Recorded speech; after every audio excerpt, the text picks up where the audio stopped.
शेष नाग भगवान की जिंदगी किसने सवारी? ये नाग लक्ष्मी है। वासुकी नाग बड़े, शेष नाग छोटे, पर शेष नाग की जिंदगी अगर कोई संवारने वाली है तो ये नाग लक्ष्मी, ये नाग लक्ष्मी जीवन संवार। नाग लक्ष्मी शिव जी की आराधना में लगी, शंकर के अनुमोदन में, शिव की भक्ति में दिन रात डूबी रहती, दिन रात।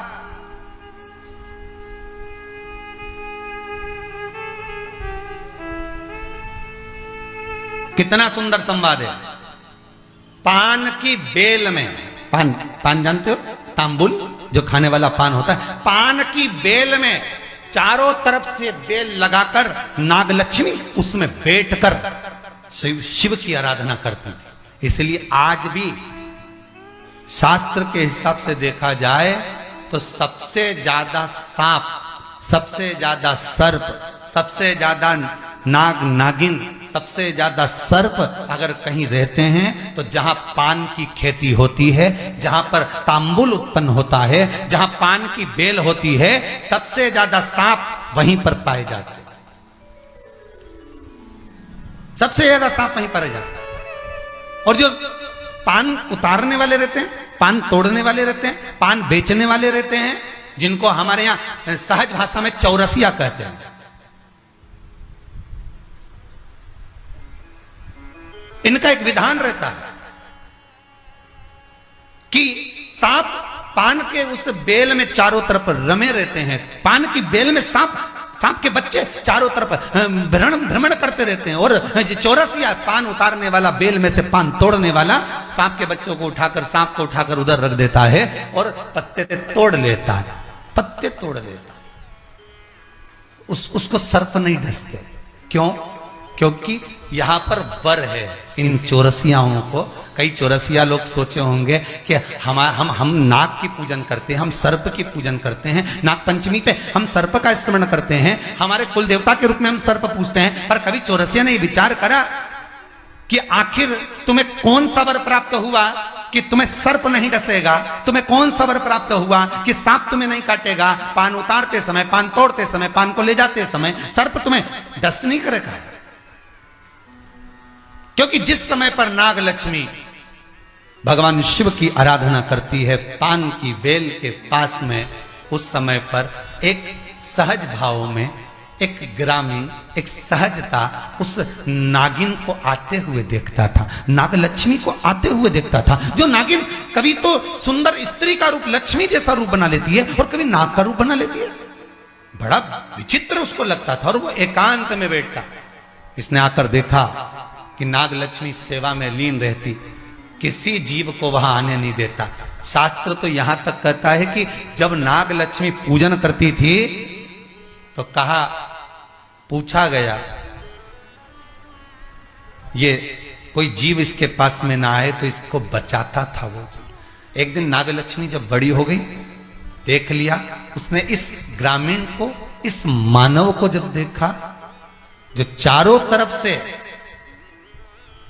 किसी ना किसी रूप में नाग लक्ष्मी को रस ला कर देता है, प्रदान करता रहता है, कुछ ना कुछ तत्व देता रहता है। कितना सुंदर संवाद है महाराज जी। नाग लक्ष्मी जब पूजन करने शंकर जी की बैठती थी तो ये जो हमारे हिंदू धर्म में एक ऐसा भाव कहते हैं, शंकर जी के अभिषेक में गन्ने का रस, अनार का रस, मौसम्बी का रस, ये जो अभिषेक कराते हैं ना ब्राह्मण जन, तो ये कहते हैं ये रस चढ़ाइए, इस रस से भगवान का अभिषेक करना है, गन्ने का रस से, इस रस से शिव का अभिषेक करना।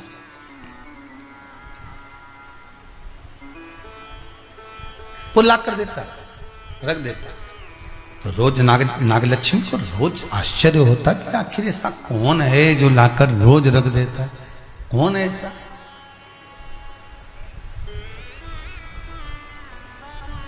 हे कौन ऐसा? आज नागलक्ष्मी ने उस जीव को देख लिया, उस मनुष्य को देख लिया, तो चारों ओर से मेरी रक्षा करता, रस को लाकर शिव के लिए देता है। मैं तुझे वर देती हूं, तेरे वंश के अंदर कभी सर्प का डस नहीं होगा। तूने मेरी सेवा करी है, शिव तुझे फल प्रदान करेंगे।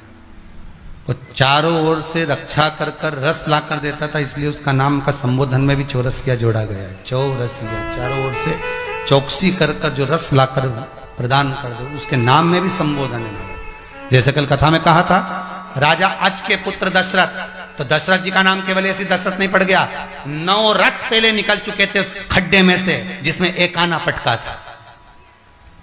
और फिर 10वें रथ में बालक रोता हुआ बाहर निकला था।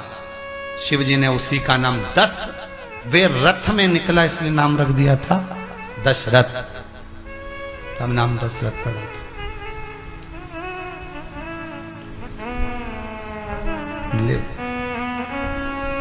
तुम्हें सर्प नहीं डसेगा। तो मैं कई बार पहले भी एक बार कथा में, अगर आपने कथा सुनी होगी चंडीगढ़ की, तो उसमें भी वर्णन करा था कि चौरसियाओं को, ये जितने भी इस भारत की भूमि के चौरसिया बंधु हैं, उनको साधुवाद कहता हूं, उनको धन्यवाद देता हूं कि आपके पूर्वजों ने, शायद किसी ने दर्शन करा कि नहीं करा, पर आपके पूर्वजों ने, आपके दादा परदादा जो पूर्वज रहे हैं, उन्होंने, दुनिया के लोगों ने शेषनाग का दर्शन करा है, पर आपके पूर्वजों ने तो नाग लक्ष्मी का दर्शन करा है, शेषनाग भगवान की धर्म पत्नी का। ये वो चौरसी है, कोई सहज नहीं है महाराज। मैं साधुवाद दूंगा इनको, बहुत बहुत साधुवाद।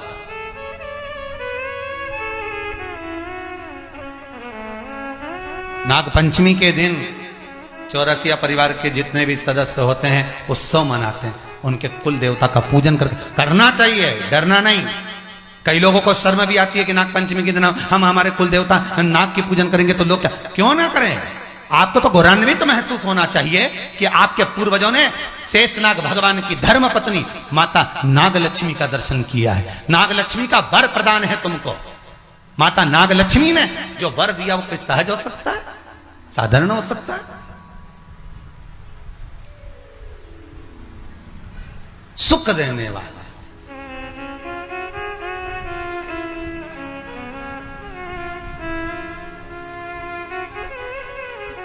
और मेरा तो निवेदन रहेगा चौरसिया बंधुओं से, अगर ये कोई चौरसिया कथा ना भी सुने ना, तो इस कथा को सब चौरसिया बंधु अवश्य श्रवण करें कि आपको वर मिला है माता का, और किसी दूसरे का नहीं, शेषनाग भगवान की उस धर्म पत्नी का जिसने शेषनाग भगवान को भगवान विष्णु के उस सैयावक बना दिया, अपने पति को वहां लगा दिया नारायण के चरणारविंद में, कि भगवान अगर बैठेंगे तो तुम्हारे ऊपर, सोएंगे तो तुम्हारे ऊपर, स्मरण करेंगे तो तुम्हारे ऊपर, जग का कल्याण करेंगे तो तुम्हारे ऊपर। जो अपनी धर्म पत्नी का कितना कितना वर होगा नागलक्ष्मी का, जो अपने पति को शेषनाग की सैया बना देती है भगवान विष्णु के लिए, सहज नहीं हो सकता।